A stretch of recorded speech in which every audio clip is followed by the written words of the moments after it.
और 2009 में जो बारिश हुई उससे घर में 3 फीट पानी, इन्ना लिल्लाहि व इन्ना इलैहि राजिऊन। और उसके बाद जो कुछ उसने किया, लेकिन दूसरा अंजाम ये हुआ कि मैं भागा वहां से और मैंने नॉर्थ नाजिमाबाद को बिलाखिर छोड़ दिया। तो वो कहते हैं ना, कुबड़े को लत पड़ गई, नौकरी से निकाल दिए जाते हैं, फिर उनकी जिंदगी में तब्दीली आती है, वो खुद नहीं कुछ कर रहे होते। मैं भी कंफर्ट जोन का शिकार रहा और उस कंफर्ट जोन को छोड़ने के बाद क्या हासिल हुआ। If you don't know where you're going, हाँ, you will go anywhere and still be successful. आप पहले सिर्फ अपने ही मुल्क के अंदर यूजुअली काम किया करते थे, आपको जरूरत नहीं थी अंडरस्टैंड करने की, लेकिन अब आपको दूसरे को समझना पड़ रहा है। यार दाढ़ी रख लेना, टोपी पहन लेना, टखनों से ऊपर शलवार कर लेना तो आसान है भाई। आसान है। जेन जी के अंदर, जेन अल्फा में भाई हम ट्रांस है। एक मर्द होता था, एक औरत होती थी, वो कह रहे नहीं ये तो हमारे अब्बा अम्मा के जमाने में होते थे। ठीक है, अब एक जो है, अब एक बीच की चीज है। बहुत सारे लोगों को जानता हूं कि जो इस बात को पसंद नहीं करते थे कि बीवी जो है वो शौहर का नाम ले ले। और हमने बहुत सारे अपने घरों में देखा, ये आए थे, ये गए थे, ये चले गए। Life is difficult, once you accept that it becomes easy. Yes, बस। अस्सलाम वालेकुम, मैं हूं फरहान मलिक और आप देख रहे हैं रफ्तार नाउ। हमारे कंधों के ऊपर जो सर है, इस सर के अंदर एक छोटा सा दिमाग होता है। ये दिमाग हमारे बॉडी मास का 2 या 3% होता है, लेकिन ये हमारे जिस्म की एनर्जी कंजम्पशन का 20% कंज्यूम करता है। ये आपका सबसे क्रिटिकल इक्विपमेंट है आपकी बॉडी का। इस दिमाग का बेसिकली एक फंक्शन होता है कि वो मेक श्योर करे कि हम और आप जिंदा रहें। इस फंक्शन को इंश्योर करने के लिए दिमाग इस चीज़ को यकीनी बनाता है कि वो अपनी तवज्जो उन्हीं चीज़ों पे रख सके जो ज़रूरी हैं, यानी कि आपको ज़िंदा रखना, और बाकी तमाम चीज़ों को वो एक डिफ़ॉल्ट या कैशे मोड में डालने की कोशिश करता है। और उन चीज़ों के लिए हम रूटीन्स, हैबिट्स और सिस्टम्स बनाते हैं ताकि हमें हर बार जब हम गाड़ी रिवर्स कर रहे हों तो हम उसी तरह से गाड़ी रिवर्स नहीं करते जैसे पहली बार की थी। या सुबह जब हम टूथपेस्ट करते हैं तो हम सोच के कि इतना मिली लीटर टूथपेस्ट निकालना है, इस जाविये से ब्रश पे डालना है, ये सब सोचते नहीं है। ये हम डिफ़ॉल्ट मोड में, एक हमारे दिमाग में सेटिंग है, वो हम इसे करवा देता है। ये सिस्टम्स हमें ज़्यादातर सर्व करते हैं और हमारी ज़िंदगी को आसान बनाते हैं, लेकिन कभी कभी ये सिस्टम्स हमारी ज़िंदगी की तरक्की में रुकावट बन जाते हैं और हम इन सिस्टम्स का यरगमाल बना लिए जाते हैं, क्योंकि इन सिस्टम्स पे चलना हमारे लिए आसान होता है और इसको दूसरे अल्फाज में कंफर्ट जोन भी कहते हैं। आज इस जिद्दोजहद के ऊपर बात करने के लिए हमारे साथ मौजूद हैं हमारे बहुत ही ज़बरदस्त दोस्त और पड़ोसी इरफान भाई, जो लास्ट टाइम जब आए थे तो उन्होंने मैनेजर ने मार डाला पॉडकास्ट की थी हमारे साथ, और वो पॉडकास्ट इतनी ज़बरदस्त हिट हुई है कि इनको भी और मुझे भी काफ़ी जगहों से बड़ा ज़बरदस्त किस्म का फीडबैक मिला था। इरफान भाई अस्सलाम वालेकुम। वालेकुम सलाम। कैसे हैं सर? अल्लाह खैरियत से हैं? ठीक ठाक हैं? अल्लाह का शुक्र। सर, आप खुद एक ताबा अबद सही और तगय्युर के वली हैं। आप मुस्तफ़ा भी हैं, मुस्तफ़ा भी हैं, मुस्तफ़ा भी हैं। आप और हमारी ये लास्ट बात हुई थी, वो थी मैनेजर ने मार डाला। जी बिल्कुल, हैं? बिल्कुल। उसके बाद क्या हुआ आपके साथ? बस जी, हमने तो उस वक्त ही फैसला कर लिया था कि जो मैनेजर मार डालेगा उसको छोड़ डालेंगे। उसको छोड़ डालेंगे। हाँ। तो ये काम तो हम उसी वक्त कर कर चुके चुके थे थे। जब आपके पास आए थे। तो अल्हम्दुलिल्लाह अपना काम चल रहा है और अल्लाह का शुक्र है। और आज जब हम बात करेंगे तो इस पे थोड़ा सा मैं रोशनी डालने की कोशिश करूँगा कि क्या हुआ उसके बाद और कितना फ़ायदा हुआ उस चीज़ का। तो जब आपने अभी इब्तिदा में कहा हैबिट्स और सिस्टम्स हम उसका हिस्सा बन जाते हैं, तो मैं आपको बताऊंगा अपनी ज़िंदगी से कि मैं भी कंफर्ट जोन का शिकार रहा और उस कंफर्ट जोन को छोड़ने के बाद क्या हासिल हुआ। एब्सोल्युटली। लेकिन इरफान भाई, बात दरअसल ये है कि एक बहुत ज़्यादा आपने देखा होगा कि सोशल मीडिया पे भी कमेंट्री होती है इस मौजू पे कि get out of your comfort zone, get out of your comfort zone. लेकिन वो कंफर्ट जोन एक्चुअली कंफर्टेबल होता है? बिल्कुल होता है, अच्छा, होता है। बिल्कुल होता है। अब इसकी मिसाल मैं आपको अपनी ज़ाती ज़िंदगी से एक दे देता हूँ। मैंने 30 इसीलिए मैंने पूछा आपसे, मुझे हाँ, पता है आप हाँ, किधर जाए। हाँ। 30 साल मैं कराची का, मुझे बहुत मोहब्बत है उस इलाके से, नॉर्थ नाज़ाबाद में रहा। आप भी नॉर्थ नाज़ाबादी हैं? नॉर्थ नाज़ाबादी सर मुबारक हो। बड़ा एक और अजीम शख्स नॉर्थ नाज़ाबाद का हमें मिल गया है नाजरीन, ताबिश हाशमी, मैं- अदील अजहर, इमरान मैं- अली दीना, जीएफएक्स मेंटोर और इरफान भाई का ताल्लुक भी नॉर्थ अच्छा, मैं नाज़िमाबाद क्रिकेट का इतना शौकीन था, मैं कोई ब्लॉक नहीं छोड़ा नॉर्थ नाज़िमाबाद का जिससे मैंने क्रिकेट ना खेली हो। अच्छा खैर जनाब, जब लास्ट जो मेरा घर था वो नॉर्थ नाज़िमाबाद में ज़ियाउद्दीन अस्पताल के सामने वाले ब्लॉक में था। ठीक है, स्कूलों वाले ब्लॉक। स्कूलों वाले ब्लॉक में था। अब जनाब ये मैं बात कर रहा हूँ आपको 2007 की। ये 2007 में ज़ोरदार बारिश हुई कराची में, खौफनाक बारिश हुई थी, खौफनाक मुस्तफा कमाल मेयर थे। मेयर थे, और कराची के नालों का आपको पता है कि जो सफाई का हाल होता है, अर्बन फ्लडिंग हो गई। और ज़ियाउद्दीन के पीछे वो गुजर नाला वो सारा है, तो वो पानी जो था वो इतना ज़्यादा खड़ा उस इलाके में हो जाता है कि होते होते वो हमारे घर में स्कर्टिंग की लेवल तक आ गया। 1 घंटे तक पानी रहा, उसके बाद वो पानी चला गया। लेकिन आप सोच सकते हैं कि 1 घंटे जो पानी रहा तो वो क्या कचरा छोड़ के गया, उसने क्या तबाही लगाई, रोना धोना भी मचा घर में। खैर हमने बर्दाश्त कर लिया। तो मेरी बेगम ने कहा कि भाई अब यहाँ तो रहना हमें नहीं चाहिए, और हम नॉर्थ नाज़िमाबाद की मोहब्बत में, अपने कंफर्ट जोन में। मैंने कहा कुछ नहीं होता, इस दफ़ा बारिश बहुत ज़्यादा हो गई है, फिक्र नहीं करो, अब इंशाल्लाह नहीं आएगा। ठीक है। अगले साल जनाब फिर वही सूरत हाल 2008 में फिर हो गई, और पानी फिर उतना ही आ गया। फिर जनाब मुझे जो है वो सुनने को मिला कि यार ये देखो, कहा था पिछले साल हो गया, अब हमें छोड़ देना चाहिए ये घर। मैंने कहा देखो, अभी हमारे मुस्तफ़ा कमाल साहब मेयर हैं, कराची में ज़बरदस्त नालों की सफाई का काम हो रहा है, और ये गुजर नाला जो है जो चौक हो गया है, अब ये हो जाएगा साफ, और इंशाअल्लाह ये हो रहा है काम, अगले साल तो वो मसला ही नहीं होगा। खैर जी, मैंने रेजिस्ट किया उस चेंज को जो कि इनएविटेबल थी, और 2009 आ गया, और 2009 में जो बारिश हुई उससे घर में 3 फीट पानी। इन्ना लिल्लाहि व इन्ना इलैहि राजिऊन। मेरे वालिद हयात थे उस वक्त, वो कोई चीज़ को पकड़ने लगे, वो गिर गए। मेरी छोटी बेटी बहुत छोटी थी उस वक्त, तो वो इतने खौफ में आ गई, उसने कहा कि क्या हम डूब के मर जाएंगे। 3 फीट पानी घर में 2 से 3 घंटे रहा, और उसके बाद जो कुछ उसने किया बस वो आप सोच सकते हैं। लेकिन दूसरा अंजाम ये हुआ कि मैं भागा वहाँ से, और मैंने नॉर्थ नाज़िमाबाद को बिलाखिर छोड़ दिया। लेकिन मेरा यही सवाल है, जब 2007 में पानी खड़ा हुआ तो वो कंफर्ट जोन इतना कंफर्टेबल तो नहीं था ना। पानी तो खड़ा हो गया, तकलीफ तो हो रही थी। ये तो हमारे सबके साथ भी होता है कि हम किसी ऑफिस में होते हैं, हाँ, किसी रिलेशनशिप में होते हैं, किसी हैबिट में होते हैं, ऐसा ही खाना खा रहे हैं, मीठा खाने की बहुत आदत है, ऐसा ही पर छूट नहीं रही, छुटती नहीं है, मुंह से ये जालिम लगी हुई। हाँ।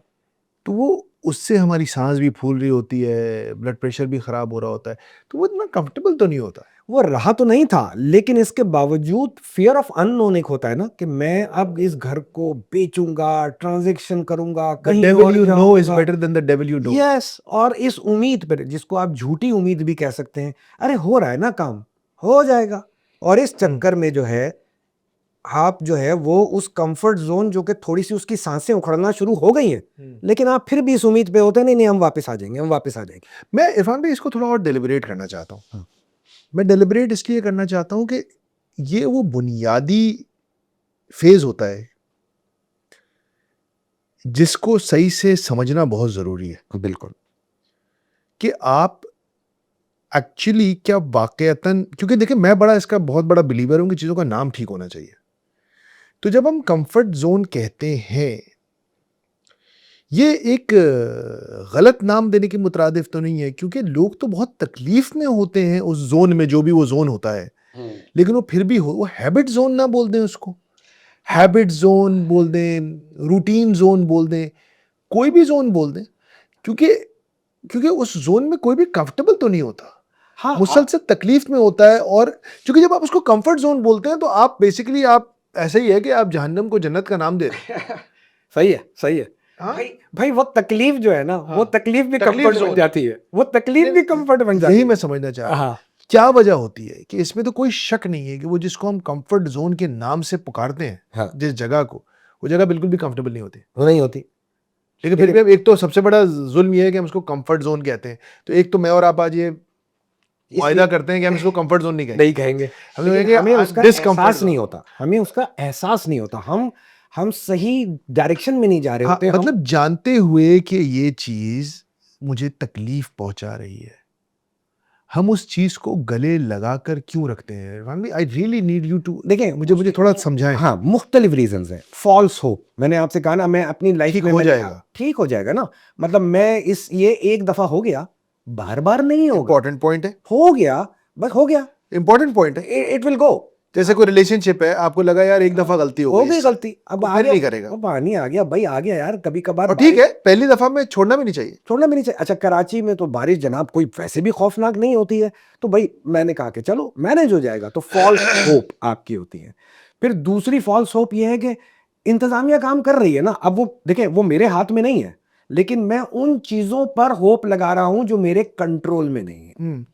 इसीलिए मैं यहां पर एक चीज कोट करना चाहूंगा, बड़ा मशहूर अमेरिकन रिफॉर्मर है राइनहोल्ड नीब्यूर, उसका एक बड़ा मशहूर जुमला है, या जुमला कह लें या दुआ है, कि उसने कहा था कि God give me the grace to accept with serenity the things I can not change, God give me the courage to change the things that I can change, and give me the wisdom so that I can distinguish between them. Absolutely. Alcoholic anonymous की prayer है, जो लोग आदि शराबी होते हैं उन लोगों का जो प्रोग्राम है उसमें करवाई जाती है।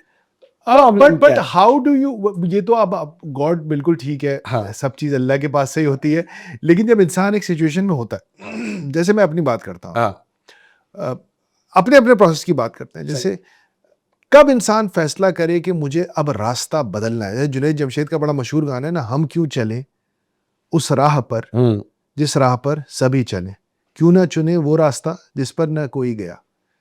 ये फैसला कब होता है, वो टिपिंग पॉइंट कब आता है दिमाग में, और क्या ये एक सेरेंडिपिटस मोमेंट होता है कि आप उठते हैं और आपको लगता है टुडे इज द डे, या आपके कोई मैट्रिक्स बेंचमार्क होते हैं कि यार ये भी टिक हो गया, ये भी टिक हो गया, अबे यार ये भी टिक, अब तो ये करना पड़ेगा। भाई यूजुअली मैट्रिक्स ही होते हैं हर किसी के, कोई ना कोई, हर कोई गट फीलिंग नहीं होती। गट फीलिंग पे अगर चलते होते ना, तो फिर तो देखिए गट फीलिंग पर मैं चूंकि कॉर्पोरेट वर्ल्ड का आदमी हूँ, तो वहाँ गट फीलिंग से ज्यादा लॉजिक और रैशनलिज्म के ऊपर करना बात चाहिए। होती है, राइट।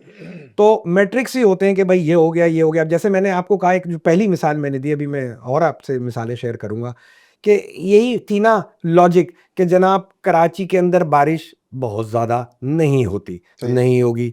कराची के जो लोकल बॉडीज़ हैं वो जनाब बहुत अच्छा काम कर रहे हैं, लेकिन जो प्रॉब्लम आ रही है वही आ रही है, जो मैं समझता हूँ कि जो चीज़ें आपके हाथ में नहीं है, ये जितनी मैं बातें कर रहा हूँ आपसे उस एग्जाम्पल की, बारिश मेरे हाथ में नहीं थी, बारिश तो अल्लाह के हाथ में थी। कराची के लोकल पानी निकालना भी आपके मेरे हाथ में नहीं थी, वो किसी और के हाथ में थी। मैं डिपेंड कर रहा था दूसरों पर, लिहाजा ये एक रिस्की प्रोपोजिशन है।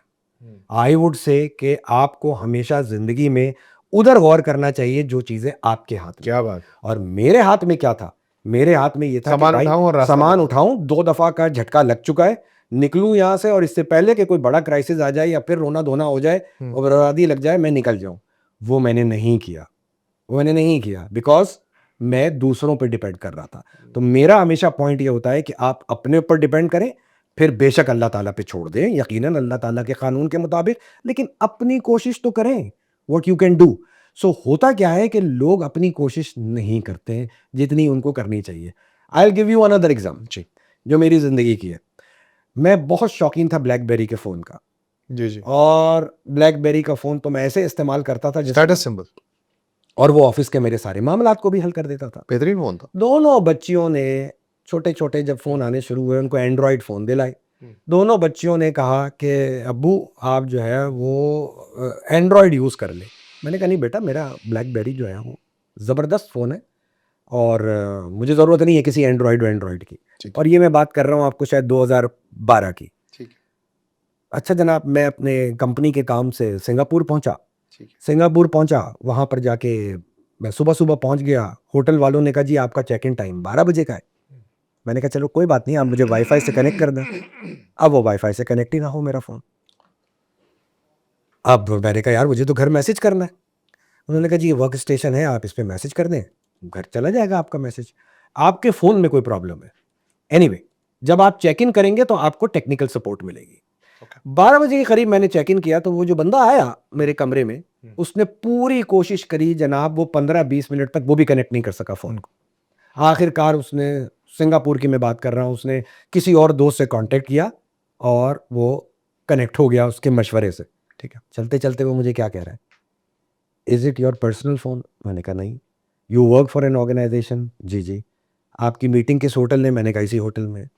कहता है कि are you aware of that you are now working on a phone which is obsolete.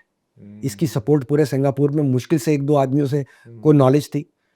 तबाह हो चुका था गो BlackBerry 12 में। Back to your place and throw this phone out of the window. बिल्कुल ठीक। और मेरा आईटी का बैकग्राउंड है फरहान भाई, और उसके बावजूद मैं रेजिस्ट कर रहा था, जबकि मेरी 2 छोटी बच्चियां मुझसे कह रही थी एंड्रॉइड पे आ जाओ। कराची वापस आया, कर दी।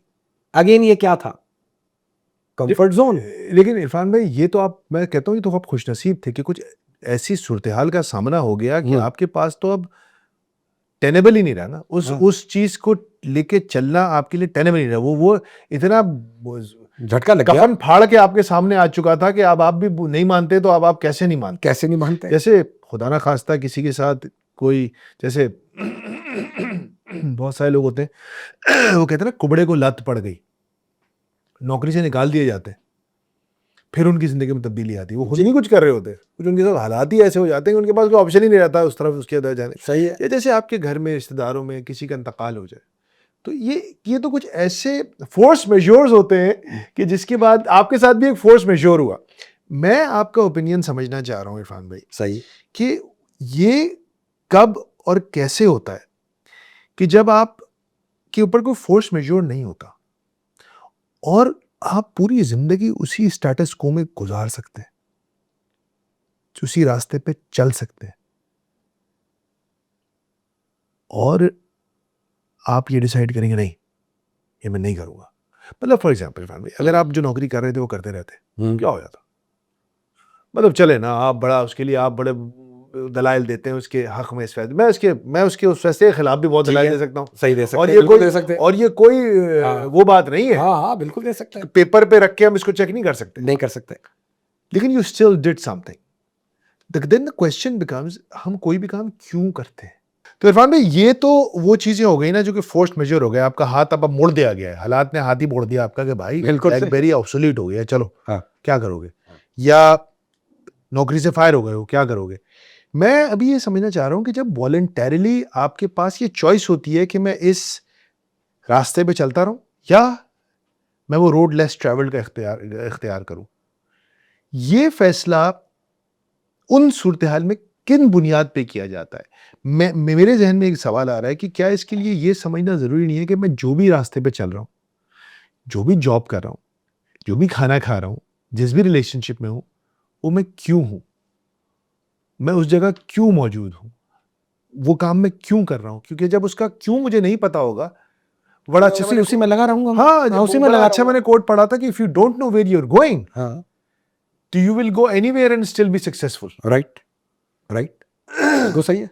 बताइए। देखिए, अब 2 चीजें हैं। पहले हम थोड़ा सा, मैं आपके इस सवाल से थोड़ा सा पीछे जाऊंगा एक चीज पर, और वो ये है कि पहले तो हम ये समझेंगे, आपने कहा ना फोर्स मेजर होता है, तो ज्यादातर लोग मार खा के ही क्यों लाइन पर आते हैं ना, ये एक बात है। देखिए, इंसानी फितरत में रेजिस्टेंस है। अच्छा, मैं आपसे अभी थोड़ी देर पहले भी ये बात कह रहा था कि आपको आपसे ज्यादा आपका खुदा जानता है, मुझको मुझसे ज्यादा मेरा खुदा जानता है। अब अल्लाह से ज्यादा कौन हमारे करीब है? वो हमसे ज्यादा वो हमें जानता है। अब कुरान में जब मैंने पढ़ना शुरू किया तो कई जगहों पर, और मैं आपको ये कोट कर रहा हूं यहां पर, कि जैसे सूरह बकरा में दूसरी सूरत में 170वीं आयत है, सूरह मायदा जो 5वीं सूरत है उसकी 104 नंबर की आयत है, सूरह लुकमान जो 31वीं सूरत है उसकी 21वीं आयत है, और नामालूम और भी बहुत सारी आयतें हैं जिनमें एक मैटर है कि जब हम इनको ये कहते हैं कि कुरान के रास्ते पर आओ, सीधे रास्ते पर आओ, तो ये कहते हैं हम तो वही करेंगे जो हमारे आबा व अजदाद करते थे। ये कितनी बड़ी बदकिस्मती है कि मैं जब लोगों से मिलता हूं तो बहुत सारे लोगों के दिमाग में ये है, ये तो वो उन अरब लोगों के लिए था जो जहालत में कर रहे थे, प्रिंसिपल है ये। हाँ, और अब तो जनाब, और एक तरफ कहते हैं कि ये किताब क़यामत तक के लिए है, for all times to come है, और दूसरी तरफ कहते हैं ये वाला तो उनके लिए था, अब तो हम राह पे आ चुके हैं ना, अब तो हम आबा और अजदाद को छोड़ चुके हैं, अब तो हम आ गए सही राह पे। मगर मैं ये लोगों को समझाता हूँ कि भाई for all times to come है, and what we are doing is still the same thing. तो इंसानी फितरत को अल्लाह से बेहतर कौन जानेगा। और अल्लाह जब ये कह रहा है कि इसके अंदर रेजिस्टेंस है, और ये रेजिस्टेंस उसने दिया है ये देखने के लिए कि कौन अकल इस्तेमाल करता है। तो आपकी बात का जवाब जो मैं दूंगा वो ये, इस रेजिस्टेंस को ओवरकम करने के लिए अकल इस्तेमाल करनी है, जिसके लिए भी अल्लाह कुरान में फरमा रहे हैं कि बदतरीन लोग हैं इंसान जो अकल इस्तेमाल नहीं करते। इसकी एक फ्लिप साइड भी तो है। हाँ, आज आपने सोशल मीडिया में देखा है कि अभी एक नया ट्रेंड चला हुआ है जेन जी के अंदर, जेन अल्फा में, भाई हम ट्रांस हैं। एक मर्द होता था, एक औरत होती थी, वो कह रहे नहीं ये तो हमारे अब्बा अम्मा के ज़माने में होते थे, ठीक है। अब एक जो है, अब एक बीच की चीज़ है। ठीक। अब आई आइडेंटिफाई एज अ, मैं आपको लाना यहाँ चाह रहा हूँ कि ये जो फैसला है कि हम अम्मा अब्बा के रास्ते पे चलें हाँ, या अपना नया रास्ता बनाएं, हाँ, इसकी कोई बुनियाद होनी चाहिए ना, कोई प्रिंसिपल होना चाहिए। देखिए इसकी बुनियाद बड़ी सिंपल है कि वो जो वही वाली दुआ है क्योंकि कि वेस्ट में हम देख रहे हैं ना कि वो भी तो रेबेल कर रहे हैं, लेकिन वो रेबेल एक अजीब ही डायरेक्शन में हो गया रेबेलियन। मैं कहता हूं बगावत करें, लेकिन बगावत वैल्यूज अलग चीज है और कल्चर अलग चीज है। देखिए दो अलग अलग चीज है। सही है। अब वैल्यूज क्या है? वैल्यूज में ये सच बोलना। सही बात। सच बोलने से तो बगावत नहीं हो सकती। सही है। ईमानदारी से तो जेनजी हो या वो क्या है आगे जेन अल्फा है वो हो, क्या आप उनसे पूछेंगे, उन बच्चों से पूछेंगे, क्या वो नहीं कहते कि सच बोलना चाहिए? वो भी यही कहेंगे। तो मेरा पॉइंट ये है कि आप आबा और अजदाद से वैल्यूज, आबा और अजदाद को छोड़ दें, आप यूनिवर्सल ह्यूमन वैल्यूज हैं जो for all times to come है, ठीक है, उनसे आप चेंज नहीं करेंगे। आप सच बोलेंगे, आप ईमानदारी करेंगे, आप गीबत नहीं करेंगे, आप किसी का माल नहीं खाएंगे, बट जो आपकी कल्चरल चीजें हैं आप उससे बिल्कुल बगावत कर सकते हैं। क्या ये भी एक वैल्यू है कि मैं जो भी फील करता हूँ वो कम इम्पोर्टेंट है और फैक्ट्स और प्रिंसिपल ज्यादा इंपॉर्टेंट है? क्योंकि ये भी अभी आजकल तो एक बहुत बड़ा मसला है ना, I don't feel like it. आपने बड़ा सुना होगा या यंगस्टर्स के साथ या यंग मेंबर्स के साथ, फीलिंग के ऊपर वाइब्स, और फीलिंग वाइब्स का लफ्ज बड़ा आता है, बहुत आता है, बहुत आता है। वाइब्स बड़ा मैटर कर रहे हैं। तो वो वाइब्स के ऊपर बहुत सारे रेबेलियस, बहुत सारे नए काम कर रहे हैं जो मैं और आप नहीं करते थे, और बहुत सारे काम ठीक भी हैं उसमें, बहुत सारे काम ठीक भी कर रहे हैं और कुछ गलत भी कर रहे हैं। वही मैं कह रहा हूं। तो ये क्या सिर्फ हम वाइब्स के ऊपर वो रास्ता चुनेंगे, या वो रास्ता चुनने के लिए हमारे जहन में और कैरेक्टर के अंदर कोई कुछ रहनुमा उसूल होने चाहिए? देखिए उसूल तो मेरा ये मानना है जी कि अक्सर लोग मुझसे ये कहते थे कि भाई बहुत सारे दुनिया में जगहें ऐसी हैं कि जहां कुरान नहीं पहुंचा, बिल्कुल ठीक बात है, जहां बाइबल भी नहीं पहुंची, जहां कोई भी और किताब नहीं पहुंची, तो उनका हिसाब किताब कैसे होगा? तो उसका जवाब भी मैं ये कहता हूं कि अल्लाह ताला ने कहा है कि उस रूह की कसम जो तुम्हें कोसती है जब तुम गलत काम करते हो, इसका जेनजी से, इसका मिलेनियल से और इसका किसी जनरेशन से कोई ताल्लुक नहीं है। हर अलहमहा फुजूरहा व ये आपके अंदर इनबिल्ट है, आपको पता है कि क्या गलत है क्या सही है। तो लिहाजा मैं इसको जेनजी और मिलेनियल और जेन अल्फा के अंदर नहीं समाऊंगा इस चीज को। मैं ये कहूंगा जो कहता है ना आई फील लाइक इट, उसको भी पता है कि जो वो फील कर रहा है वो सही है कि गलत है। मेरा तो पॉइंट ये है। अब वो जबरदस्ती कर रहा है, कंफर्ट जोन की वजह से कर रहा है, पीयर प्रेशर की वजह से कर रहा है, किसी और वजह से कर रहा है, कर रही, मुझे नहीं मालूम, पर्टिकुलर केस पे ही हम डिबेट कर सकते हैं। बट मेरा ये ईमान है कि भाई हर एक को पता होता है, आपको भी पता है, मुझे भी पता है जब हम गलत बात करते हैं। मुझे तो आज तक डरता मैं अल्लाह से इसलिए अब आजकल और बहुत ज्यादा हूँ कुरान पढ़ के कि मुझे ये पता है कि मैंने ये चीज गलत करी है। ठीक है, मतलब मैं ये कैसे कह दूं कि अल्लाह जब मेरे से हिसाब किताब करेगा कि वो जो अल्लाह कहता है कि तुम तो खुद अपना हिसाब लेने के लिए काफी होगे, इसके मायने क्या है? इसके मायने यही है कि आई know that what I have done. Absolutely. अब मैंने अगर अपने बच्चों के साथ कोई उनको डांट दिया, बहुत ज्यादा डांट दिया, I know that this is wrong, I feel like it क्या होता है? मैं तो मानता ही नहीं इसको, I feel like it, I don't agree. Everybody knows what is right and what is wrong. अब ना माने जबरदस्ती, तो वो तो रेजिस्टेंस है ना, रेजिस्टेंस तो है। रेजिस्टेंस को तो मैं शैतानियत कहता हूँ। वो जेनजी ना माने, वो मिलेनियल ना माने, क्या बात है, वो इरफान अहमद ना माने, शैतानियत कहता हूँ। ये आपने शैतान ढीठ था ना? हाँ ढीठ था ना। आदम और इब्लीस में फर्क क्या है? ढीठ था, आदम ने कहा okay I I won't surrender, change। I want एक स्टेटस को था अर्श का, स्टेटस को था, स्टेटस को ये था कि वो सबसे मुकर्रब था, हाँ जो भी था, मतलब उसने कहा आई वॉन्ट चेंज, वो नहीं, वो सबसे मतलब करीब चल रहा था, हाँ वो था चीफ ऑफ स्टाफ टाइप की पोजीशन में बैठा हुआ था, वो he was, I will not change. उसको बोल दिया गया भाई अब ये स्टेटस को चेंज हो गया है, हाँ अब एक नया निजाम आ रहा है आ रहा है। जिसमें आप सब रिपोर्ट कर रहे हैं किसी और को, मिस्टर एडम को। हाँ मिस्टर एडम को रिपोर्ट करने को तैयार नहीं हुआ, ये उसने बोला ये तो गड़बड़ हो गई, गड़बड़ हो उसने उस चेंज को रेजिस्ट किया। यही हमारे ऑफिसेज में भी होता है कि एक मैनेजर कोई नया आ जाता है, बाज़ औक़ात हम उसको रेजिस्ट करते हैं, नहीं मानना है इसको। तो ये रेजिस्टेंस मैं फिर कह रहा हूं, जब अल्लाह कह रहा है कि रेजिस्टेंस है इस मखलूक में, हाँ, और फिर उस शैतान वाले केस में एक प्रिंसिपल है ना कि अल्लाह कह रहा है रब मैं हूँ, हाँ फाइनल अथॉरिटी मेरी, यही मैं सब जानता हूँ, सब चीज मुझे पता बिल्कुल है, सही। मैंने जब बोल दिया तो मानना है, मानना है तो प्रिंसिपल है हर इंसान का कि अल्लाह की माननी है, और वो सच है, यानी कि वो जो सच है, अल्लाह हक कोई है। आपसे कोई झूठ नहीं करवा रहा। सो बेसिकली मैं हमेशा कहता हूं आदम और इब्लीस की स्टोरी में भी रेजिस्टेंस दिख रहा है। एक एंटिटी है जो गलती करने के बाद कह रही है I am sorry, I am going, I will try to change, और दूसरी एंटिटी कह रही है no I will not change. So change को रेजिस्ट करना अर्श से फर्श पे तो आते हैं, शैतानियत ही क्या, अर्श से फर्श पे आते हैं, अर्श से फर्श पे आते हैं। हाँ। शैतान और इब्लीस और आदम की कहानी से आ जाते हैं शारे फैसल पे मौजूद दफातर में। ठीक है, एक इंसान, एक 30, 25, 40 साल का इंसान, इसको बहुत सारे फैसेट्स ऑफ लाइफ होते हैं उसके, मर्द हो या औरत हो। बिल्कुल एक उसकी पर्सनल स्पेस होती है, बिल्कुल होती है, पर्सनल वेलबींग होती है, एक उसकी रिलेशनशिप्स होती हैं, बिल्कुल एक उसका करियर होता है। ये 2-3 चीजें होती हैं जिन जगहों पे वो ऑपरेट कर रहा होता है। बिल्कुल लेट्स स्टार्ट, मैं सबसे ज़्यादा इंपॉर्टेंट समझता हूँ पर्सनल स्पेस को। एक आजकल के 25 से 30-35 साल के नौजवानों को पर्सनल स्पेस में सबसे बड़े चैलेंजेस इस वक्त क्या हैं कि वो एक जो उनके सामने चीज़ें तब्दील हो गई हैं और वो उससे कोप नहीं कर पा रहे, and how should they cope with it? आपकी नज़र में क्या नज़र आ रहा है आपको? अच्छा, मैं अगर आप मुझे इजाजत दें तो मैं इसमें थोड़ा सा एक different point of view Please. रखता हूँ। मेरे नजदीक तो आपको और मुझे ज्यादा चेंज मिला है, इसलिए कि हम जिस माहौल से शुरू हुए थे, जब मैं पढ़ता था तो मोबाइल फोन तो था ही नहीं, फिर मोबाइल फोन आया, फिर इंटरनेट तेजी के साथ आया, फिर व्हाट्सएप आया, फिर ये जो बच्चे हैं ये तो पैदाइशी टेक्नोलॉजी को देख रहे हैं। चेंज हमने ज्यादा देखा है इनके मुकाबले में। हाँ, ये क्या देख रहे हैं, ये बहुत फास्ट पेस देख रहे हैं। लेकिन अगर इरफान भी कोई 95 में पैदा हुआ है, सही है, आज वो 30 साल का है, सही राइट?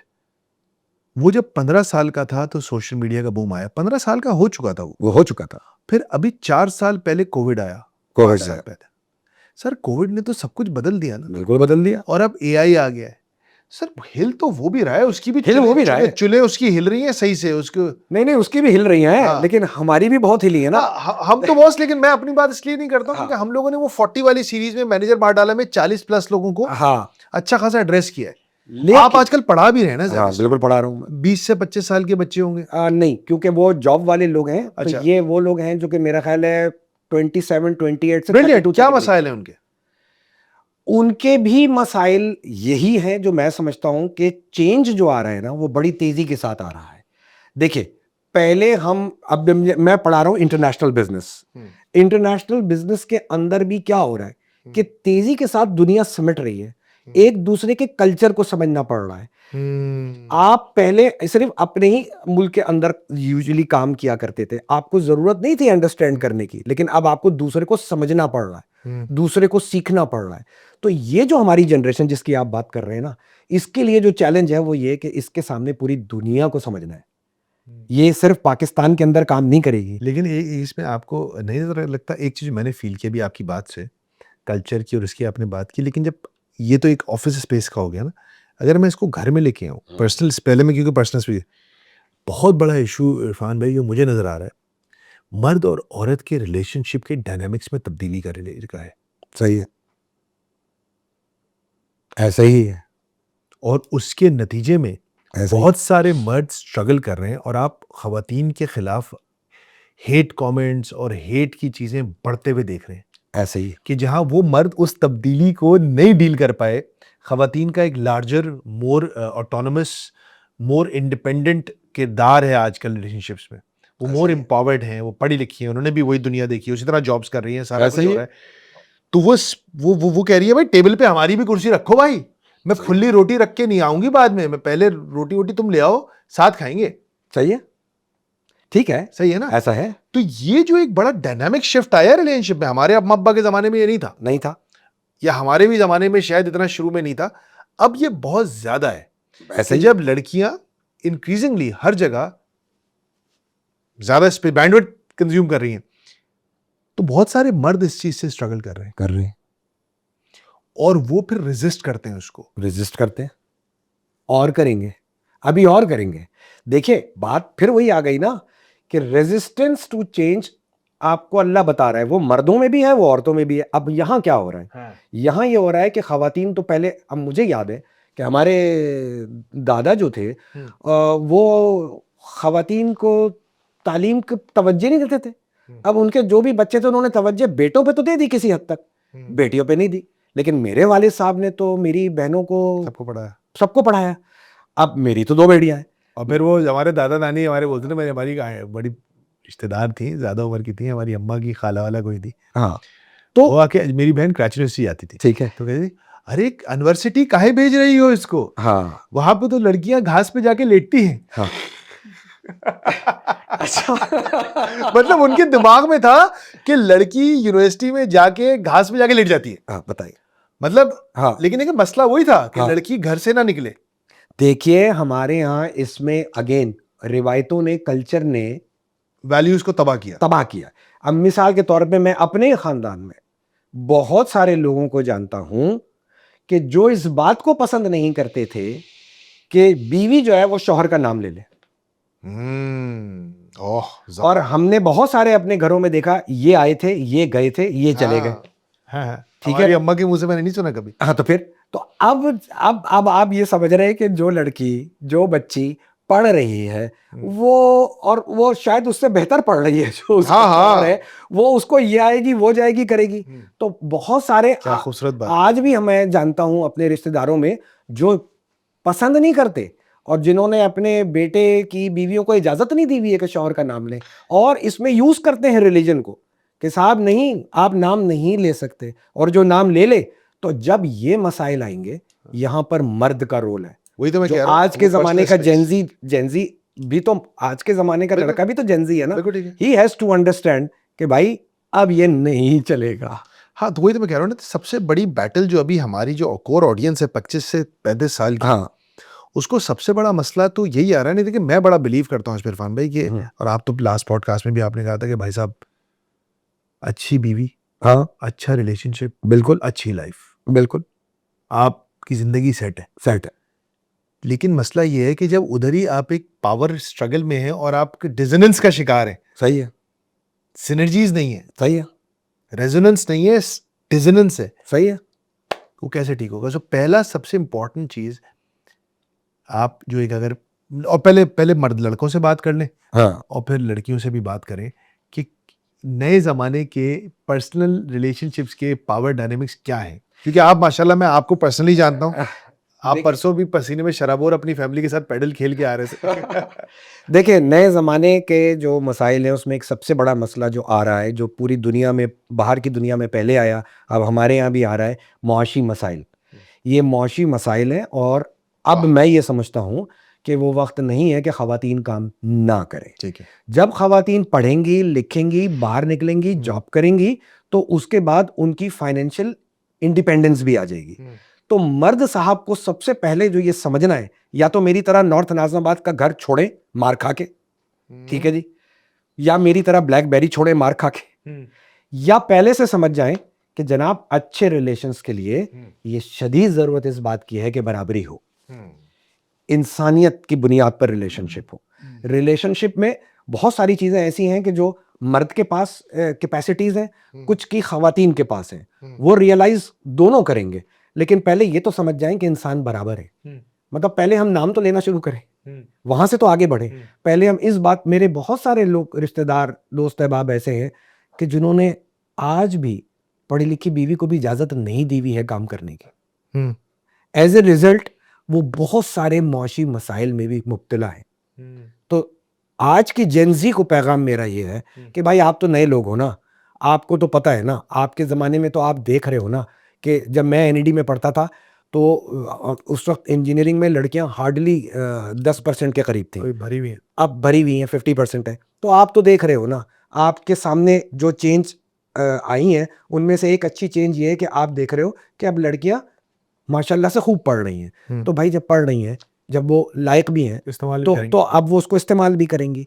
फिर आप चौधरी ना बनो, आप शौहर। ये बड़ी इंपॉर्टेंट बात है जो आपने कही, she is equal to you, she is equal to you. उसकी एस्पिरेशंस, उसकी ख्वाहिशात, उसकी इंटेलेक्चुअल एबिलिटी का इस्तेमाल होना भी उतना ही ज़रूरी है जितना आपका है। बिल्कुल ये चीज़ बहुत इम्पोर्टेंट बिल्कुल। है। और ये वो अच्छा, पता है आपको, शायद पता नहीं आपने इस चीज़ को, पता नहीं सोशल मीडिया कितना इस्तेमाल करते हैं, लेकिन एक बहुत बड़ा मसला आ रहा है कि बहुत सारे मर्दों ने और लड़कों ने जो ख़वातीन के इस उभरते हुए और बढ़ते हुए रोल के साथ शायद कंफर्टेबल नहीं है, वो वुमेन हेटर्स बन गए। मतलब वो कह रहे हैं कि सारे फसाद की जड़ी औरत है। अच्छा, और वो मुख्तलिफ लिबादों में है। वेस्ट में वो एंड्रयू टेट की शक्ल में, सही है। पाकिस्तान में उन्होंने मजहबी लबादा उड़ा है, लेकिन उनका मकसद एक है कि ख़वातीन को उन्होंने डाउनग्रेड करना है, डिसरिस्पेक्ट करना है, उनके रोल को लिमिट करना है, उनको एक बॉडी के तौर पर ट्रीट करना है जो बच्चे पैदा करती है, एक मशीन है जिसमें से बच्चे निकलते हैं। इस लेवल की एग्जिस्टेंस होनी चाहिए ख़वातीन की, घर पे पैर दबाए टाइप रेजिस्टेंस टू चेंज है ना। रेजिस्टेंस। तो वो बड़ा बड़ा शदीद मसला हुआ भाई, इस वक्त बहुत बड़ा मसला है। देखिए ये जंग तो चलती रहेगी, ये हर तो ज़माने की अज़ल अपनी से है होती है। और अबद से ये तो चलती रहेगी। हाँ। ये इश्यूज तो हमेशा आते रहेंगे। मैं आपको एक और मिसाल देता हूँ कोविड की। कोविड जब बिल्कुल सही। आया उसने बहुत सारी चीज़ों को बदल दिया। हम्म। मुझे आज भी याद है कि वो घर में मेड्स वगैरह तो आती नहीं थी, काफ़ी अरसे तक तो बिल्कुल सब सही, बंद हो गए थे डर के मारे। बिल्कुल सही। तो अब मेरी वालिदा जो है उनको सफाई का बहुत ज़्यादा वो है, जुनून है। जुनून है। और अब क्या करें, तो फिर काम जब डेडिकेट हुए तो उनके कमरे की कुछ दिनों की झाड़ू और पोछा मेरे पास आ गया।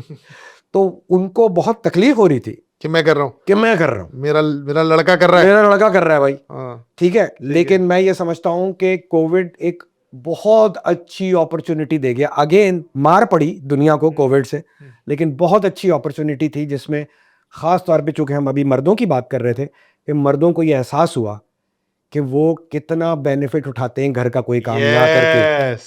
ठीक है, और उसके बाद ये से कितनी बड़ी सर्विस है जो फ्री में उठा रहे हैं। फ्री में उठा रहे हैं। और मुझे उसके बाद एहसास हुआ, मैं अभी भी कोई बहुत अच्छा आदमी नहीं बना, लेकिन मैंने उसके बाद से फरहान भाई घर के कुछ काम करने शुरू अपनी किए, जिम्मेदारी बना ली। अपनी कुछ ना कुछ करी है। कोशिश करता हूँ अपना नाश्ता बना लूँ, कोशिश करता हूँ कि भाई मैं कुछ काम घर के करना शुरू कर दूँ जो मैं पहले बिल्कुल नहीं करता था। इस वजह से नहीं करता था कि मैं करना नहीं चाहता था, बस ये कि मेरी जो सिस्टम में upbringing फीड नहीं था। उस सिस्टम में वो था नहीं, और मैंने ये अज्यूम किया हुआ था ये काम तो सिर्फ खवातीन का है। सो देयरफॉर कोविड ने भी एक अच्छी अपॉर्चुनिटी दी है। तो आपकी ये बात बदकिस्मती से मार ही पड़ती है, कोविड भी एक मार लेकिन थी। मैं एक और चीज है, हाँ। आई वांट, मैं थोड़ा सा पर्सनल चेंज के स्पेस पे रहूंगा। हाँ हाँ एक और बहुत बड़ा मसला, 25 से 35 साल शायद आपकी जिंदगी के सबसे क्रिटिकल साल होते हैं। अभी शादी होती है, बिल्कुल आप ग्रेजुएशन करते हैं, जॉब लगती है, करियर बिल्कुल। स्टार्ट होता है, शादी होती है, बच्चे भी हो जाते हैं। बिल्कुल ये जो 10-15 साल है शायद सबसे कॉन्सिक्वेंशियल साल है। हाँ बिल्कुल। एक और मसला जो कोविड में हुआ, अब्बास हुसैन साहब हैं, टीचर्स डेवलपमेंट एकेडमी चलाते हैं, उन्होंने कहा फरहान, कोविड में एक चीज जो बड़ी खौफनाक रेवलेशन मेरे सामने आई कि माँ बाप ने रियलाइज किया कि हम तो अपने अपने बच्चों के साथ 2 घंटे चुपचाप वक्त भी नहीं गुजार सकते। एक और ये बहुत बड़ा चैलेंज है आजकल के दौर का इरफान भाई, कि हम सब मोबाइल डिवाइसेस में इतने मगन हैं कि पर्सनल क्वालिटी टाइम, रिलेशनशिप्स, बीवी बच्चों की आपस में खत्म होती जा रही है। बिल्कुल और सही ये बात। बिल्कुल ये एक relationships are like flowers and plants, right? आप उसमें पानी डालेंगे, खाद डालेंगे, धूप लगने देंगे, हवा आएगी तो फ्लरिश करेगी। बिल्कुल सही है। और इसकी सबसे बड़ी जो फर्टिलाइजर है वो तो अटेंशन है। वो अटेंशन तो हमारी सारा खा गए, सोशल मीडिया। ये इसलिए मैं मोबाइल फ़ोन को बाज़ औक़ात कहता हूँ कि कैंसर से बड़ी बीमारी है। मैं ये समझता हूँ। देखिए, मैं तो सिर्फ़ अपनी पर्सनल एग्ज़ाम्पल दे सकता हूँ कि जब हमारे बच्चे, दोनों बच्चे हुए, तो हमने शुरू से इस बात की कोशिश करी कि हम अपना एक टाइम, फैमिली टाइम, मियाँ बीवी दोनों बच्चे साथ गुजारें, और हम उनसे स्कूल की बातें भी करें और हम उनसे वो घर की बातें करें एटलीस्ट जो हम उनसे शेयर कर सकते हैं। और आज भी अल्हम्दुलिल्लाह हमारी पोजीशन ये है, हमारे बच्चे भी तो यही है ना, जेनजी वाले ही है ना, बिल्कुल। तो हम उनके साथ बैठते हैं और हमारा क्वालिटी टाइम गुजरता है और उस टाइम पर हमारा फ़ोन इस्तेमाल नहीं होता। लेकिन इरफान में बहुत सारे पेरेंट्स अभी, अब मैं आपको बताऊं छोटी सी चीज़, कराची में एक ऑटिज़म केयर का इंस्टीट्यूट था, उसके अंदर एक वीडियो आई। उस वीडियो में एक टीचर, जो असिस्टेंट थी, जो भी थी, हेल्पर थी, वो बच्चे को मार रही है, ऑटिस्टिक बच्चे को, और वो बहुत ट्रॉमेटाइजिंग वीडियो है। लेकिन जब वो वीडियो चलाई हम लोगों ने, तो उसके बाद हमारी एक साथी काम करती है मोमकास्ट पे, ताहिरा अनस, वो पॉडकास्ट बाय द वे है भी अभी मोमकास्ट पे, तो उनको लोगों ने कहा कि हम क्या करें, ये बच्चों अपने आप पालेंगे हमारे बच्चों को। माँ बाप बच्चों को घर से निकालने के चक्कर में इतने डेस्परेट हैं कि वो एक ऐसे कारी साहब के हवाले कर देते हैं जो उनको मारता है, अब्यूज करता है, एक ऐसे टीचर के हवाले कर देते हैं जो उन्हें मारता है, अब्यूज करता है। माँ बाप ने क्या तरबियत का फंक्शन स्कूल और मदरसे को आउटसोर्स कर, क्या ये फंक्शन मदारिस और स्कूल्स को आउटसोर्स किया जा सकता है? इतना critical function of your child. बिल्कुल नहीं किया जा सकता है ना? एक किताब में मैंने ये पढ़ा था और बहुत अच्छी बात मुझे वो लगी कि इंसान को बड़ी परेशानी होती है कि उसके मरने के बाद उसके बच्चों का क्या होगा, लेकिन इंसान को असल परेशानी ये होनी चाहिए कि उसके बच्चों के मरने के बाद बच्चों का क्या होगा। क्या अब ये बात जो है, मैंने जब पढ़ी तो मैंने कहा यार, ये क्या बात है। आप अपने बच्चों के मरने के बाद कैसे उनका करेंगे तरबियत करके? तरबियत आप उनकी कैसे करेंगे जब आप उनके साथ टाइम लगाएंगे? नहीं, वो स्कूल का आउटसोर्स कर हाँ, दिया। वो तो आउटसोर्सिंग हो गई ना। मौलवी साहब को आउटसोर्स कर दिया, स्कूल को आउटसोर्स कर दिया। 500,000 बच्चे कहीं पढ़ रहे होंगे इरफान में, वो बकौल अल्ताफ भाई के कद्दू तरबियत करेगा। क्या, कैसे तरबियत टाइम देना पड़ेगा? नहीं कर सकता वो तरबियत। एक टीचर जिसके सामने 35 बच्चे बैठे हुए हैं, बिल्कुल नहीं कर सकता। अब मैं पढ़ा रहा हूं जाके, अब मैं टोटल 15 या 16 मेरी क्लासेस होंगी, 34-35 के करीब स्टूडेंट्स हैं। मैं 4-5 क्लासों के बाद सबके नाम ही अगर याद कर लूंगा, बड़ी बात है। तो बड़ी बात है। और मैं कोशिश करता हूं हर क्लास में के स्टूडेंट्स के नाम को याद करूं ताकि मैं उनको उनके नाम से बुलाऊंगा तो उनको अच्छा लगेगा।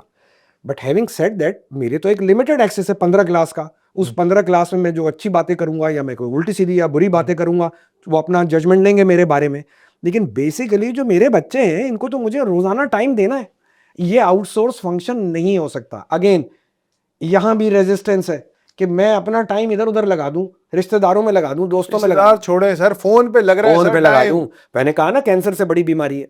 तो अब आप उसमें एक टाइम सेट करें भाई, आप डिसिप्लिन लाए ना, हैबिट बनाएं कि मैं इतने घंटे से ऊपर जो है फोन नहीं इस्तेमाल करूंगा, बंद कर दूंगा। आपकी बहुत इंपॉर्टेंट बात हो गई कि आप कह रहे हैं कि ये एक डिसरप्शन आई थी जिंदगी में हमारे, बिल्कुल, आपको उससे डील करना ही नहीं आया, डील करना चेंज आया, उस चेंज आया, आपको डील करना नहीं आया, उसने आपको तबाह बर्बाद कर दिया। इसलिए कि अगेन आपने चेंज को वैल्यूज पे, जब आप जो बुनियादी वैल्यूज है उसके खिलाफ ले जाएंगे तो तबाही लगेगी, क्योंकि आपकी वैल्यूज ही कोई नहीं थी, वेल डिफाइंड प्रिंसिपल्स और वैल्यूज ही नहीं थे। और फिर बच्चों की परवाह करनी है तो बच्चों की तरबियत करें, जो कुछ नहीं करते कमाल करते। अब मैं आपको एक छोटी सी बात बता रहा हूं कि मैंने जब बच्चों को कहा कि ये तुम लोगों ने जो कुरान पढ़ा है, ये पढ़ा नहीं है तुमने, जो तुमने अरबी में पढ़ा है, और पढ़ो। और मैंने खुद पढ़ाना शुरू किया तो मेरी छोटी वाली बेटी ने मैंने उसको एक दिन कहा बीच में से कि 49 सूरह हुजरात पढ़ लो। छोटी सी सूरत है, 12-13 आयतें। पढ़ने के बाद उसने मुझे क्या जवाब दिया? उसने कहा कि अब्बू, मैं तो फंस गई, अब मैं कोई गलत काम ही नहीं कर सकती। सूरह नूर भी बेहतरीन सूरह है घर में पढ़ने के लिए। हम वो टाइम नहीं स्पेंड कर रहे। आप किसी भी मजहब के हैं, आप उनके साथ वैल्यूज तो शेयर करें कि बेटा तुमने सच बोलना है, बेटा तुमने। और वो कैसे करेंगे? आप एक अपनी मिसाल बताएंगे कि अगर वो देखेंगे कि बाप और माँ खुद रिश्वतखोर हैं, खुद बेईमान हैं, तो वो आप कुछ भी भाषण देते रहे, आपकी सुनने वाले नहीं है। और सेकंड, उनसे शेयर करें स्टोरीज, अपनी शेयर करें उनसे कहानियां। अब जैसे मैं अगर कहीं भी पढ़ाने जा रहा हूँ या आपके पास आ रहा हूँ तो मैं घर में शेयर करता हूँ। अब आपने बताया मुझे। हाँ, और जब मैं सोच रहा था, मैंने बहुत सारी एग्जांपल्स अभी मैं आपसे और भी शेयर करूंगा, तो हमारी बीवी ने कहा कि जरा ये घर वाली एग्जांपल जरूर शेयर करिएगा कि 2 मरतबा आपको समझाया था कि निकल लो, लेकिन आप नहीं निकले। आपने बताया अभी तो आपने रेजिस्टेंस करी। एब्सोल्युटली, तो मैं कोई रेजिस्टेंस से पाक थोड़ी हूँ, हर शख्स करता है रेजिस्टेंस, वो नेचर है आपका। वो जेनजी भी करेगी। अच्छा देखिए, दूसरी चीज़ ये है कि मैं थोड़ा सा आपसे अभी ऑफिस के हवाले से भी, कॉर्पोरेट सेक्टर के हवाले से भी कुछ एग्जांपल शेयर करना चाहता हूँ, आ रहे हैं उस पे। लेकिन उससे पहले मैं ये बात कहूँगा कि अगर आपका घर का मामला दुरुस्त है, आपके पर्सनल डोमेन में कोई इश्यूज नहीं है, तो आपकी बाकी सारी चीज़ें भी सही रहेंगी। हम इस चीज़ को इग्नोर करते हैं, घर के मामलात को इग्नोर करते हैं। भाई अगर आप शादीशुदा हैं तो आपके लिए बहुत इंपॉर्टेंट है कि आप अपने स्पाउस के साथ, और अगर बच्चे हैं तो बच्चों के साथ, बच्चे नहीं भी हैं तो वालिदैन भाई बहन के साथ, अगर आपके मामलात अच्छे चल रहे हैं तो आपके मामलात हर जगह अच्छे चलने के इम्कानात ज़्यादा हैं। बिल्कुल। लेकिन अगर आप घर के अंदर आपके प्रॉब्लम्स हैं, घर में आग लगी है, घर में आग लगी पाकिस्तान का हाल है, जो पाकिस्तान का हाल है। बिल्कुल बिल्कुल, हमारे अंदरूनी हालात ठीक नहीं है, हम दुनिया भर के मामलात को हल करने जाएं, तो कभी कुछ नहीं होगा। कभी कुछ नहीं कर सके ना। लेकिन इसमें एक और बड़ा इंपॉर्टेंट, बिकॉज मेरा बार बार मैं कह रहा हूँ कि मुझे ये, आपने बड़ी इंपॉर्टेंट बात की कि अगर अंदर का मामला ठीक है तो बाहर भी सब खैर होगी। बिल्कुल सही। जुनैद जमशेद मरहूम बड़ी प्यारी बात करते थे कि वो कहते थे कि इंसान का जाहिर तो आसानी से बदल जाता है, असल वक्त तो बातिन को बदलने में लगता है, अंदर के मामला वेरी करने ट्रू, में लगता है। Very true. जैसे दाढ़ी रख लेना, टोपी पहन लेना, टखनों से ऊपर शलवार कर लेना तो आसान है भाई, आसान है। अपनी खलवत को पाक करना, अपने आप को अकेलेपन में ठीक करना, ये मुश्किल होता है। असल तो बात ही यही है। अब यही मैं इस पे आपसे वो करना चाह रहा था कि जब आप चेंज की बात करें, देखिए हमारी आपकी बात कर लेते हैं, हमारी जिंदगी में बहुत मेजर डिसरप्शन आई है पिछले 15-20 साल में, सबकी जिंदगी में आई है। आइए, टेक्नोलॉजी ने मेजर डिसरप्शन किया। जब आप कहते हैं कि आप इसको रेजिस्ट ना करें, इस चेंज को, तो इसका मकसद ये होता है ना कि अब आप वो पुराने तरीके से जिंदगी नहीं गुजार सकते। आपको इसके लिए अपने सेंसर्स और रेडार्स को एक्टिव रखना होगा कि ये तब्दीलियां आ रही हैं, बारिश होने वाली है, ऐसा ही, छतरी लेके निकलो। ऐसा ही है, ऐसा ही है ना? ऐसा ही है। तो मैं ये समझना चाह रहा हूं कि आजकल एक बहुत बड़ा क्राइसिस जो है इस वक्त इरफान भाई, वो है मेंटल वेलबींग का। बहुत बड़ा क्राइसिस है। इस चेंज ने लोगों को दिमागी और आसाबी बीमारियों में गर्क कर दिया। मैं गर्क कर देने का लफ्ज इस्तेमाल कर रहा हूं। आपको पता है, आपने खुद एनएलपी का कोर्स किया है, ऐसा ही है। ऑफ कोर्स आपको कोई स्ट्रगल हो रही होगी, आपने कुछ फील किया होगा ना। Can you share that with me please? किस चीज ने आपको ये एनएलपी के कोर्स की तरफ लेके गई, और आपने अंदर क्या चीज महसूस कर रहे थे, क्या इनएबिलिटी महसूस कर रहे थे टू कोप विद थिंग्स, जो आपने कहा यार Irfan boss, I need help and I need to empower myself? अच्छा देखिए, मेरा केस थोड़ा सा डिफरेंट है एनएलपी के मामले में। जब मैं गया तो बड़ा, पहले दिन जब ट्रेनर ने सबसे पूछा कि भाई आप लोग क्यों आए हैं एनएलपी करने, तो सच्ची बात यह है कि मैं एनएलपी करने इसलिए गया था कि पिछले 6-7 साल से सीईओ बनने के बाद कंपनी में मेरी कोई ट्रेनिंग ही नहीं हुई थी। तो मैंने, एक हमारी दोस्त थी कॉर्पोरेट ट्रेनर, उनसे मशवरा किया, तो उन्होंने कहा एनएलपी बड़ा अच्छी ट्रेनिंग है। ठीक, तो मैं तो इस चक्कर में चला ठीक गया था। लेकिन अब रिवर्स में आते हैं कि 15 दिन के बाद वहां पर एक चीज बार बार बोली जा रही थी, nothing greater can be achieved if you are living in your comfort zone. और फिर मुझे एहसास हुआ उसी ट्रेनिंग के दौरान कि भाई आप ऐसी जगह बैठे हो जहां आपको पोजीशन मिली हुई है, तनख्वाह आपको मिली हुई है, गाड़ी मिली हुई है, हेल्थ इंश्योरेंस है, ड्राइवर भी मिला हुआ है, लेकिन आप ग्रो तो कर नहीं रहे हो। एक दूसरे, आपकी वैल्यूज के खिलाफ अब आप जा रहे हो। आप बहुत सारी जगहों पर वो काम नहीं कर रहे हो या कर पा रहे हो जो आप करना चाहते हो अपने स्टाफ के लिए, अपने लोगों के लिए। तो भाई मेरी वैल्यूज से ये मामला कॉन्फ्लिक्ट कर रहा है, और शायद ये मेरा नॉर्थ नाजिमाबाद का अब घर हो गया है, घर हो चुका है, घर हो चुका है, ब्लैकबेरी फोन बन चुका है ये मेरा, ब्लैकबेरी फोन बन चुका है। और जब भी कभी नॉर्थ नाजिमाबाद का घर बन जाएगा या ब्लैकबेरी फोन बन जाएगा या ऑफिस, आपकी मेंटल वेलबींग मुतासिर होगी, क्योंकि डजनस शुरू हो जाएगी, जमीर मलामत शुरू करेगा, मलामत शुरू करेगा। एक अजीब, सेकंड, ये मेंटल वेलबींग का मेंटल वेलबींग, जमीर अगर किसी का मलामत कहीं ना कहीं करने लगे तो मेंटल वेलबींग उसकी हिट होगी, बुरी तरीके से। अंदर से आवाज आ रही है, अंदर से आवाज आ रही है कि यार अब आपको ना नहीं है। मजा आ रहा है ना आप कुछ ठीक कर रहे हो।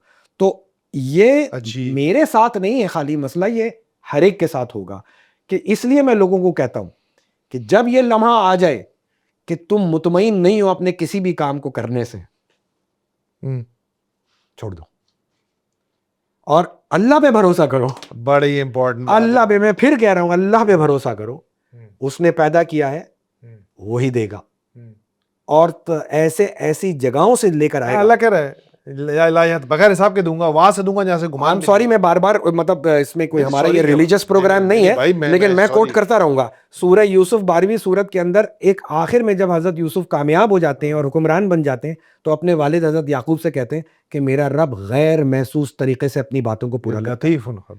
लतीफ का हुआ है, हाँ लतीफ है। यस, क्या सो पॉइंट क्या है? पॉइंट ये, अल्लाह पे भरोसा करो। जब आप मुतमईन नहीं हो किसी चीज को करने में, तो फिर ना करो, उससे बदल। और आपने सवाल किया था, बदल गए जी, आपने सवाल किया था ये कि कब बदले, जब आप अंदर से मुतमईन नहीं हो। बिल्कुल ठीक है, वो चीज आपको सर्व करना छोड़ दे। Habits, routines, systems, jobs, relationships सब बहुत अच्छे हैं जब तक वो आपके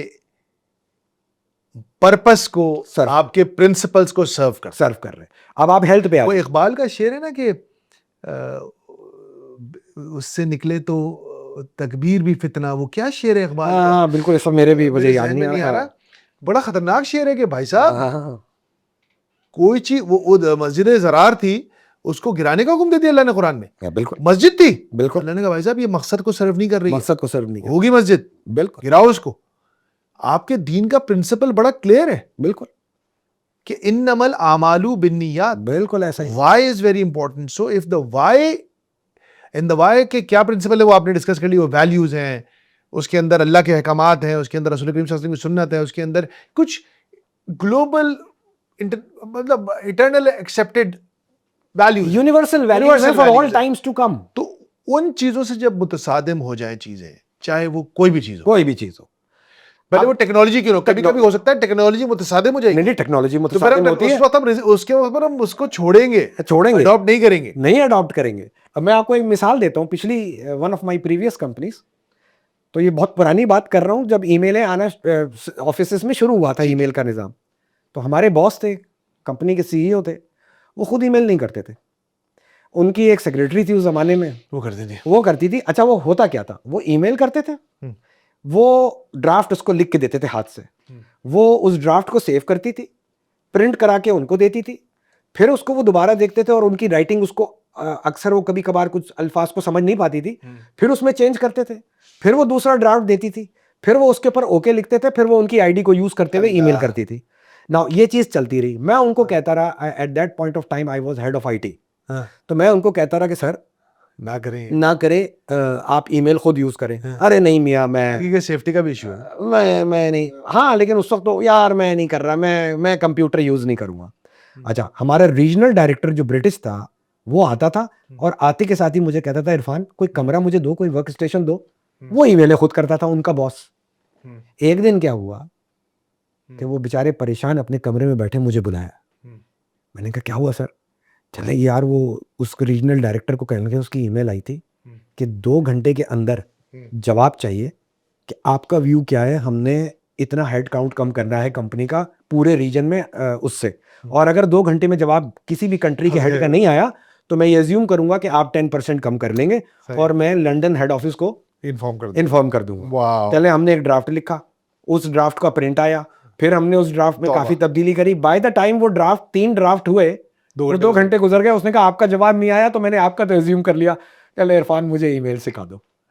मार पड़ी, वही घर छोड़, जैसे मैंने घर छोड़ा, उस दिन के बाद से उन्होंने कहा, इरफान मियां आपका कोई जूनियर मुझे ट्रेन नहीं करेगा, आप करेंगे, आप खुद करेंगे ट्रेन। लेकिन उस दिन के बाद से फिर वो हमेशा खैर ये भी अजीब सी बात थी, ये काम इरफान भाई का जूनियर भी कर सकता था। चले कोई बात नहीं, लेकिन एटलीस्ट ही एम्ब्रेस्ड इट। हां, बट झटका लगा। वो एक पंजाबी मेरी बड़ी खराब है, एक जुमला है कि फंसी हुई थी की फड़कुन। तो कुछ लोग फंस जाते हैं तो फिर फड़कने का कोई फायदा नहीं होता, तो फिर वो सरेंडर करते हैं। लेकिन हम अभी बात ये कर रहे हैं कि कोशिश करेंगे फंसे बगैर अब चेंज को एम्ब्रेस कर लें। मैं आपको बताता हूँ, मैं गया जब इस एक शिपिंग कंपनी को मैंने ज्वाइन किया, तो कंप्यूटराइजेशन और सिस्टम्स आने शुरू हो गए थे। तो एक बंदा था, बड़ा इंटेलिजेंट सा था, तो वो कहने लगा कि मैं नौकरी छोड़ दूंगा लेकिन कंप्यूटर पे काम नहीं करूंगा। तो आप यकीन करें, मैंने उसके साथ आधा घंटा लगाया। मैंने कहा देखो यार, फ्यूचर ये है, आप सीख लो, भरोसा करो मुझ पे। क्या प्रिंसिपल क्या है इस बात का? अब बोले इसमें प्रिंसिपल क्या है तुम्हारा? हाँ, तो मैं कर नहीं सकूंगा। देखें, फियर ऑफ अननोन, मैं कर नहीं सकूंगा, मैं नहीं कर सकूंगा। डरते हैं। मैंने कहा यार आप कर लोगे, आप इंटेलिजेंट हो। ऐसे मौके पे देखें, आपको ऐसा भी रिलेशन चाहिए घर के अंदर या घर के बाहर जिस पे आप ट्रस्ट कर सकते हो, जिस पे आपको कॉन्फिडेंस हो। मैंने उसके साथ 2 काउंसलिंग सेशन किए, उसने काम शुरू कर दिया। आप यकीन करें, काम शुरू करने के बाद 2 साल के बाद उसने रिजाइन किया, उसकी इमिग्रेशन आ गई, वो यूएस गया, यूएस बॉर्डर एंड वो जो कस्टम्स इमिग्रेशन में जॉब करता है। वाह। और 2-3 साल के बाद वो पाकिस्तान आया, मुझसे मिला, कहता जो कंप्यूटर आपने मुझे सिखवा दिया था ना, उसी का मैं फायदा वही डेटा एंट्री करता हूँ। बल्कि जब मेरा और आपका ये पहला पॉडकास्ट हुआ तो उसने मुझसे राब्ता किया, वाह। उसने मुझे ढूंढा उस पॉडकास्ट से, कहने आप ये वही इरफान है हाँ। कि जिन्होंने मुझे मजबूर कर दिया था, समझा के कंप्यूटर पे काम करना सीखो। आज मैं उसी की नौकरी करता हूँ। इरफान भाई, बड़ा इंपॉर्टेंट पॉइंट है आपका, यानी कि बेसिकली आपको फिर वही घूम फिर के ना वही हो गया कि कौन सी तब्दीली आपको एम्पावर कर रही है, आपको एक बेहतर इंसान बना रही है, मोर वैल्यूएबल इंसान बना रही है, और कौन सी तब्दीली आपने, बड़ा इंपॉर्टेंट जो हमने डिस्कस किया था कि कभी कभी रेजिस्ट भी करना है चेंज को। ऐसा नहीं है कि हर चेंज को हम बोलेंगे जी बिल्कुल ठीक है ये चल रहा है, क्योंकि अल्लाह ताला कुरान की ही हम एग्जांपल लेते हैं, अल्लाह ताला फरमा रहे हैं कि ये किताबुल क़य्यिमा है, ये दीनुल क़य्यिम है, यानी कि ज़माने में मुख्तलिफ रंग और नस्ल और अंदाज की हवाएं चलेंगी, लेकिन ये कुरान अपने प्रिंसिपल्स पे डट के क़य्यिम, मैं आपको अनशेकेबल है, बिल्कुल ये खड़ा रहेगा। बिल्कुल तो ये कुरान आपको हुक्ड भी रखेगा, यानी कि कभी कभी हुक्ड भी रहना है, ये नहीं कि रहना है। हर हवा के साथ पलट जाए। नहीं, मैं आपको इसकी मिसाल अपनी एक और, जहां मेरी ये 2 बड़ी नाकामियां थी, ब्लैकबेरी फोन वर्सेस एंड्रॉइड, ये भी इंपॉर्टेंट। आज आप देखें ना, ब्लैकबेरी तो मिट गया क्योंकि ब्लैकबेरी ने टेक्नोलॉजी को वो अडॉप्ट नहीं किया। सही चेंज थी। हाँ, और जिस तरह से घर के पानी के बाद बाहर निकले, इसी तरह से मुझे एक और चेंज ऑफर हो रही थी जो मैंने एक्सेप्ट नहीं करी, वो वैल्यूज पे रहा। वो हुआ ये कि आईटी डिपार्टमेंट कंपनियों में श्रिंक हो रहे थे। तो मेरा जो ब्रिटिश हेड था, उसने मुझे बुला के कहा कि देखो इरफान, आईटी डिपार्टमेंट तो श्रिंक हो रहे हैं, अब यहाँ पर तुम्हारे जैसे क्वालिफाइड बंदे की पाकिस्तान में ज़रूरत नहीं रहेगी, ये कर लो। तो तुम एक काम करो। उसने मुझे ऑफर करी कि हम तुम्हारी पोस्टिंग लंदन करवा देते हैं, सही है, तो तुम वहाँ पर जाके चले जाओ, तो तुम्हारा कैरियर भी ग्रो करेगा, क्योंकि सारा काम अब लंदन में होगा, मुल्कों में नहीं होगा। हेड ऑफिस था हमारा लंदन। मैंने कहा नहीं यार। कहला क्यों? मैंने कहा ये मेरी वैल्यूज़। कहला वैल्यूज़ के खिलाफ कैसे जा रहा है? मैंने कहा I have to be with my parents, अम्मा अब्बा के साथ रहे, उनके साथ मुझे रहना है, उनको मुझे नहीं छोड़ना, लिहाजा मैं नहीं जाऊंगा। उसने कहा तुम्हारा कैरियर होगा वहां पर। मैंने कहा मैं नहीं जाऊंगा। कहना फिर इन दैट केस नौकरी खतरे में आ जाएगी यहाँ पे। मैंने कहा आ जाए, कहीं और नौकरी कर लेंगे। देखिए वहां मैं रेजिस्ट किया, लेकिन चूंकि वैल्यूज पे रेजिस्ट किया, अल्लाह ने रास्ता कैसे निकाला? अल्लाह ने रास्ता ऐसे निकाला कि वही मेरा बॉस गोरा 1 महीने के बाद आया, कहता are you ready to change your line from IT to operations? मैंने कहा क्या मतलब? कहता यार इसी कंपनी में तुम्हें ऑपरेशंस में ट्रेन करके ऑपरेशंस के हेड को हम ले जा रहे हैं मिडिल ईस्ट, वो चला जाएगा, वो चला जाएगा, तुम इधर आ जाओ, तुम इधर आने के लिए अगर तैयार हो, फील्ड आईटी की छोड़नी पड़ेगी, आर यू विलिंग? वो चेंज मैंने एक्सेप्ट कर ली। बेहतरीन। क्योंकि वहां, और फिर उसके बाद वहीं से तरक्की करता करता मैं ऑपरेशंस हेड बना, रीजनल हेड बना, और एक कंपनी का सीईओ जाके बना। आईटी छोड़ दी मैंने। तो मैंने ये चेंज तो एक्सेप्ट कर लिया आईटी का, लेकिन वो चेंज मैंने एक्सेप्ट नहीं किया कि नहीं, वालदेन को मैं छोड़ के नहीं जाऊंगा। प्रिंसिपल था ना, एक वो प्रिंसिपल था। समझ गया। इस तरह आपको अपने प्रिंसिपल बनाने पड़ेंगे। प्रिंसिपल हर एक को अपने बनाने पड़ेंगे। लेकिन एक और मसला है, चाहे प्रिंसिपल्ड हो या अनप्रिंसिपल्ड हो, ये जो प्रोसेस है तब्दीली का, इसमें आपने भी एक लफ्ज़ इस्तेमाल किया था, फियर ऑफ द अननोन। ये तो दोनों तरफ होता है। बिल्कुल होता है। चाहे आप उसूली मौक़िफ़ पे खड़े हों या गैर उसूली मौक़िफ़ पे खड़े हो, ये जो फियर फैक्टर होता है, the devil you know versus the devil you don't no, I think ये था तो पहला स्टेप, लेकिन हम तकरीबन आखिर में इसको डिस्कस कर रहे हैं। इसको कैसे कोप करना चाहिए? How do you become a fear fighter? मेरे ख्याल में मुझ समेत, और मैं इस बात को एक्सेप्ट करता हूं कि फियर फैक्टर में जब भी बढ़ता है, सच्ची बात है अल्लाह पर ईमान की कमी की वजह से बढ़ता है। सॉरी टू से दिस थिंग, और ये मैं अपने बारे में भी कह रहा हूं, क्योंकि जब हम ये समझते हैं कि ये एक खतरा बहुत बड़ा आ गया है सामने, भाई हम अल्लाह पे भरोसा क्यों नहीं करते? हम अल्लाह पे पहले, सबसे पहले अगर भरोसा करेंगे कि हम सच्चे रास्ते पे चलेंगे, तो फियर फैक्टर खुद ब खुद कम होना शुरू हो जाएगा। फियर फैक्टर इसलिए आगे बढ़ता रहता है कि हमें शायद अल्लाह पे भरोसा कम होता है। जैसे मिसाल के तौर पर मैं अपने स्टूडेंट्स को भी कहता हूं, चीटिंग क्यों करते हो? मैं बार बार उनसे कहता हूं, चीटिंग का सोचते भी क्यों हो? अल्लाह देख रहा है ना। जब तुम्हें ये पता है कि अल्लाह देख रहा है तो चीटिंग ना करो। तो हमारा वहां पर जब हम चीटिंग करते हैं जिंदगी में कभी भी, तो क्या होता है, कहीं ना कहीं हमारा अल्लाह पर ईमान कम होता है ना, कि शायद अल्लाह नहीं देख रहा। इसी तरह से फियर फैक्टर के अंदर भी लेकिन इरफान भाई, ये जो फियर फैक्टर है ये लैक ऑफ कॉन्फिडेंस से भी ट्रिगर होता है। आता है। अब इसको कवर करने के लिए क्या करें?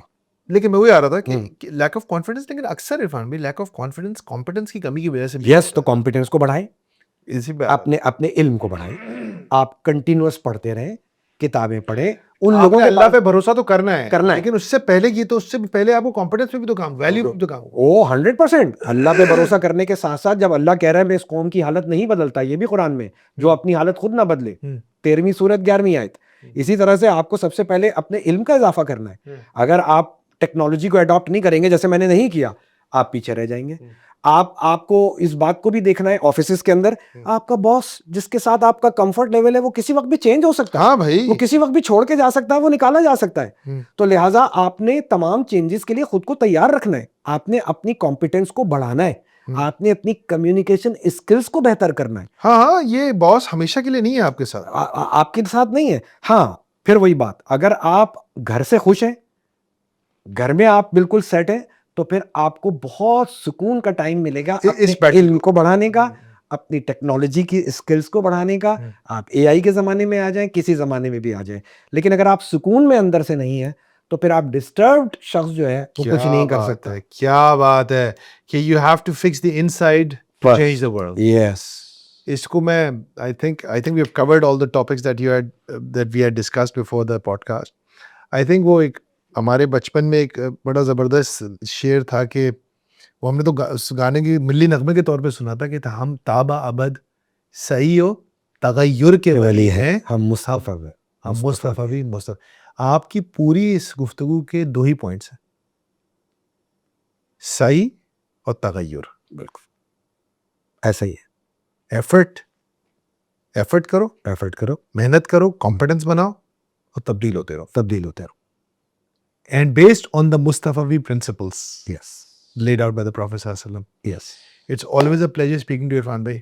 आज ही Same बहुत here. मजा आया, and I really hope कि लोगों को एक चीज जो मेरे ख्याल से मैं सिर्फ एंड में ऐड करना चाहूंगा कि change is the only thing that is permanent.